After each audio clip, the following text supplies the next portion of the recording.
Саламатсыздарбы? Бардыгыбызга белгилүү болгондой, мына азыркы учурда мына 11 январдан баштап күндүн сууганына байланыштуу Баткен облусунда, Баткен ПСте дагы башка региондордогудай эле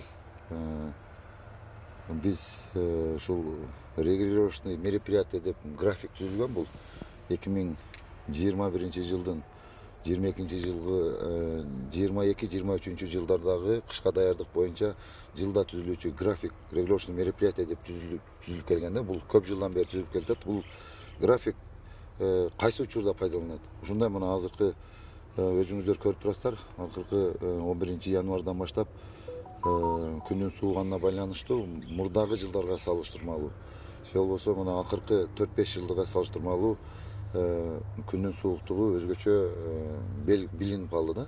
Ошол күндүн сууганы биздин энергия системага дагы көп өзүнүн таасирин берип атат.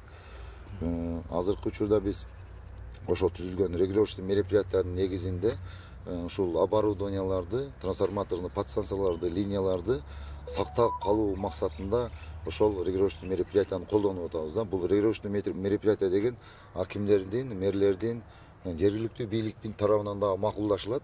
Бул график биз аркылуу түзүлөт и макулдашуу аким, мэрлер жана жергиликтүү бийликтин өкүлдөрү менен биргеликте макулдашуунун негизинде түзүлөт да. Ошол мероприятиянын негизинде биз 11 январдан күн суугандан баштап кээ бирки учурда пайдаланып келдик. Бирок акыркы күндөрү биз ушул трансформаторлук подстанциялардын оборудованияларга зор келгенине байланыштуу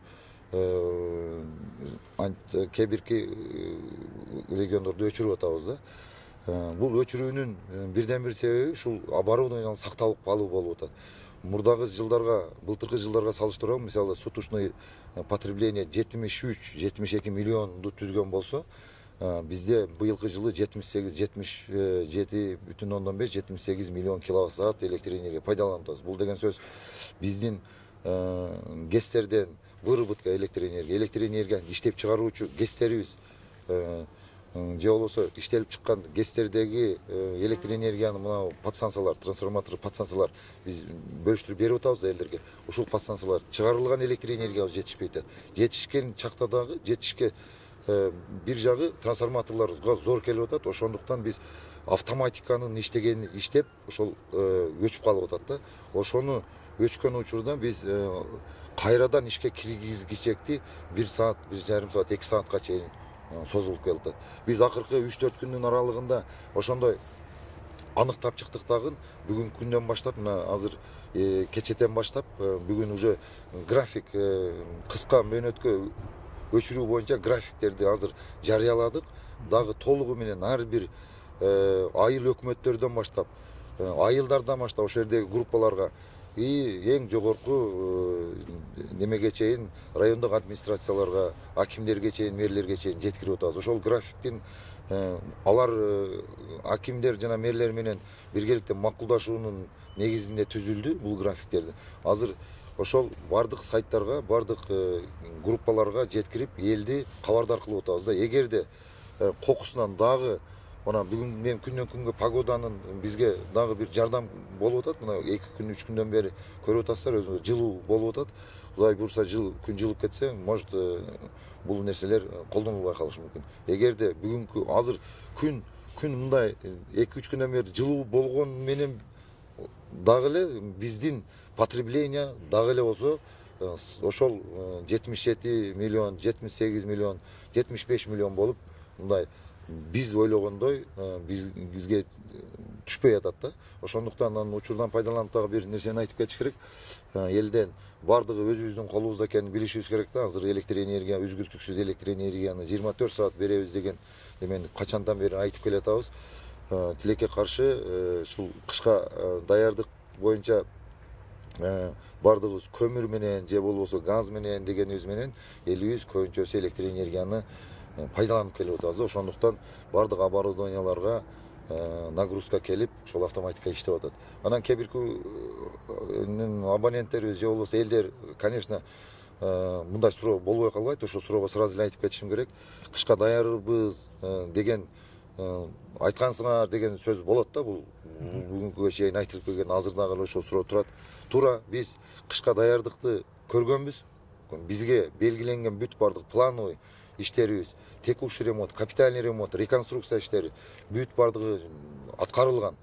Туура бул жерде бул кышка даяр эмеспиз деген нерсе эмес. Бул потребленияның, электр энергияны колдонгонубуз көп болгондуктан ошол оборудованиянын сактап калуу үчүн колдонулуп аткан график болуп эсептелинет да. Ошондуктан сөз элден кечирим сурайбыз, туура муну моюнга алышыбыз керек. Бирок биз ойлогондой эми болбойт экен. Погоданы бир гана Кудай билет экен. Биз ошо погодага карап иштерди жүргүзөбүз. Оборудованиялар сактабаса кесепети кандай болот? Эми өзүңүздөр билесиздер, оборудование, конечно, бүгүндөн кийинки дагы көп жылга бизге керек. Эскилиги жеткен оборудованиялар, мисалы линияларыбыз 70-80% эскирген десек дагы адашпайбыз да. Бүгүнкү күндө, конечно, мына азыр көрүп тургандыгыңыздар, трансформаторный подстанция бул эгерде бул күйүп кала турган болсо, муну биз карабай туруп, эгерде ошол мезгилде дагы нагрузка менен иштете турган болсо, күйүп кала турган болсо, эми ойлоп көрүңүздөр, бул алмаштыргыч үчөз проблема болот. Конечно, Баткен, мисалы, Баткен шаарыны, Бужунду, Баткен районунун Бужун айылынын ушул электр энергияны камсыз кылып турган подстанция болуп эсептелинет. Конечно, анда көп убакытка электр энергиясы калып кетишибиз мүмкүн. Ошондуктан биз алдын ала ошондой кылышка мажбур болуп атабыз. Муну эми чектөөчүлөрдүн саны да мисалы жылдан жылга өсүп атат да. Өткөн жылга салыштырмалуу же акыркы 5 жылдагы сан канчага өсүп атат? Мен өткөндө дагы айтып кеттим эле, бул эң туура суроо бердиңиз. Биз Баткен областы боюнча бир жылдын ичинде 1,5 миң абонентке чейин, 3 миңге чейин, кээ бирки жылдары 3 миңге чейин көбөйгөн. Бул деген сөз 1,5 миң үй салынат деген сөз. 1,5 миң үй деген сөз бир чоң бир айыл деген сөз да. Мисалы, мен ойлойм, мисалы мына Бужун айылы менче ошол жерде 1,5 миңче абонент бар да.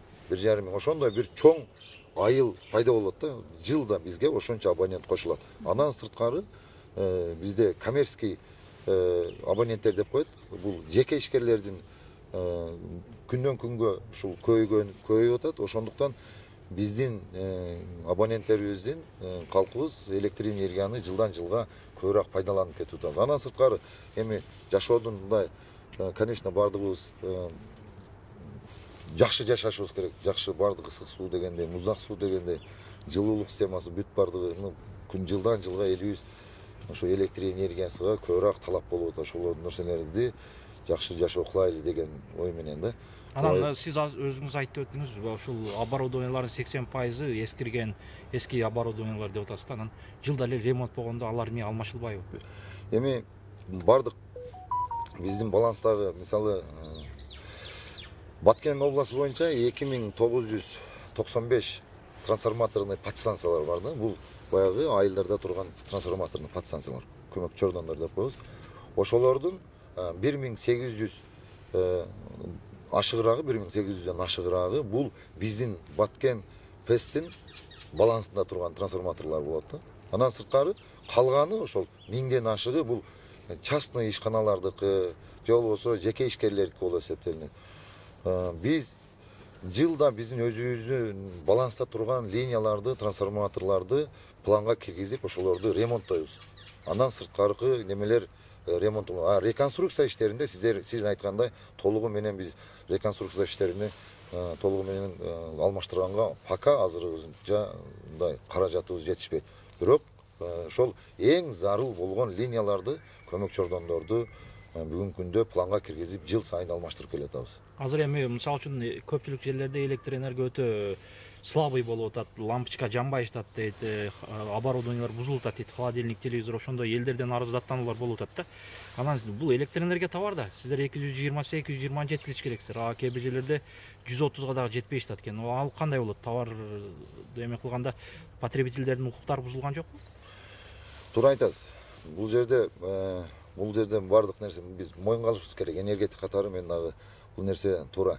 А жерде азыркы учурда биздин линиялардын азыр эле кайра эле келип тур, линиялардын эскилигиге келип такалат.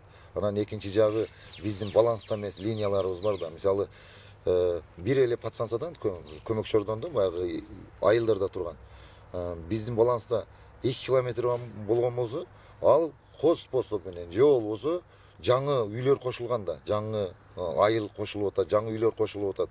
Ошолордун эсебинен биздин расчетубуз бузулуп атат да. Себеби линия алыстаган сайын бул напряжение азаят, экинчиден нагрузка түшөт. Сөзсүз сиз айткандай немеге түшөт экен. Эми жаңы конуштарды биз электр энергияны камсыз кыла албаганыбыздан кийин, камсыз кыла албай атабыз да, бюджеттин жоктугунан, тартыштыгынан, акча жоктугунан ошондой болуп атпайбы? Же өзү мыйзам чегинде жергиликтүү бийлик, жергиликтүү бюджеттин эсебинен жасала турган иштерди толук жергиликтүү бийлик дагы акча каражатын жоктугунан жасай албай атат. Биз дагы ошондой болуп атат. Ошондуктан элдердин өздөрүнүн колдон келишинче тартып кетип атат, анан беришке мажбур болуп атат. Баягы сиздин айткан проблема ошондой болуп күндөн күнгө көбөйүп атат. Андан сырткары мурдагы эле ошол трансформаторлор турат, бирок элдин бүгүнкү күндө электр энергия болгон талабы күчөп атат. Баягы эле отоплениени коюп атат, жылуулук системасын электрический кылып атат. Андан сырткары арестондорду кылып атат дегенде, ошонун эсебинен баягы напряжениянын азайганы ошондон болуп атат да. Ошон муну жоюштун жолу эле мощносттордун, кубаттуулуктарын көтөрүш керек, линияларды стандарт линияга алып келиш керек. Талаптагыдай. Азыр лимит кандай болду облуста биздин? Лимитибиз бизге 3 суточный лимит бизге 3 миллион 28 миң киловатт саат берилген бүгүнкү күндө. Азыр биз 3 миллион 850 миңге чейин пайдаланып атабыз. Мындайчасына айтканда 800 миң киловатт сааттан ашыкча күнүгө ошончо саат 3 миң 840 миң киловатт ашыкча пайдаланып атабыз. Бул деген сөз почти 30% көп пайдаланып атабыз. Эми дагы эле ошол өзүбүздүн колубузда, элибиз туура түшүнүү менен кабыл алыш керек. 24 саат электр энергия менен биз камсыз кылыш үчүн бардыгыбыз биргеликте мындай иш жүргүзүшүбүз керек да. Эң керек эмес учурлардагы электр энергияны колдонгонду токтотушубуз керек да. Жарыктык үчүн ушул үй тиричилигине керектүү немелерге пайдаланыш керек да, оборудованияларгачы. Отопление деген сөз, арестондорду немелерден азайтып пайдаланып турсак, эми Кудай бурса бир чыгып кетебиз бул. Азырда кошумча көмөкчү чордон неме орнотуу боюнча долбоорлор барбы? Бар. Планга киргенби деген. Бизге зарчылыгы барбы азыр областка? Сөзсүз да областка бар. Мисалы азыр быйылкы жылы биз декабрь айынан баштап неме кылып атабыз. Бул Аксай айылы өкмөттүн Аксай айылына 110 киловольттук подстанция куруп атабыз. Эрден дагы 4 фидер чыгарабыз. Андан сырткары быйылкы жылы 25 трансформатор подстанция көмөкчөрдөн область боюнча неме кылабыз, курабыз, дополнительный реконструкция иштерибиз бар. Андан сырткары 180 километр 10 киловатт жана 0,4 аба чоолорун курганга планга киргизгенбиз. Бул чоң долбоор Кассамиңдин негизинде боло турган иш. Анан сырткары дагы биз өзүбүздүн планга дагы бир 80 километр, жалпысынан 250 километр линия тартабыз. Быйылкы жылы Баткен областынын өзүндө эле. Быйылкы жылы өтө чоң.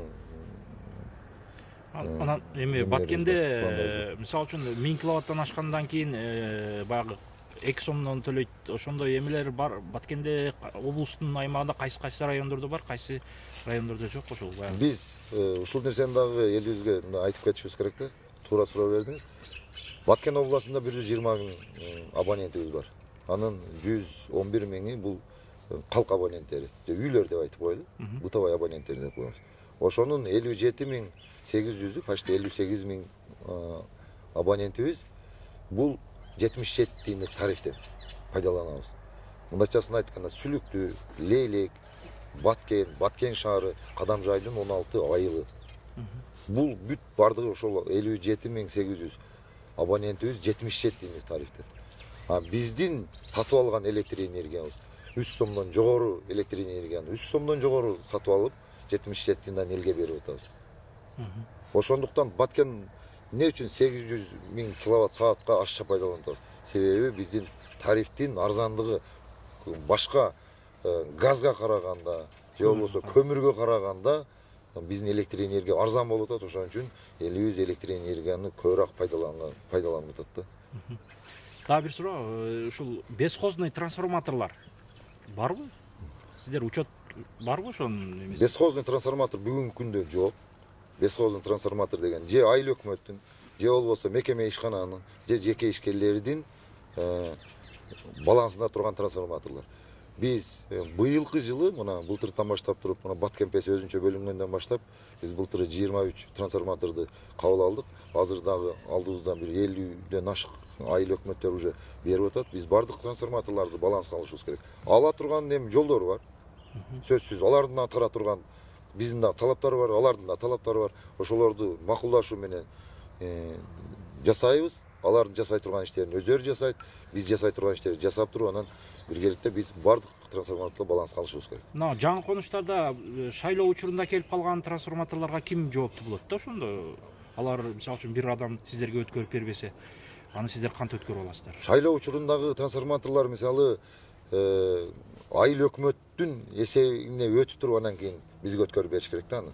Бизги түздөн түз ала албайбыз андай трансформаторлорду. Айыл өкмөт эсебине баланска алат, анан бизге өткөрүп берет. Суроо бар? Болду.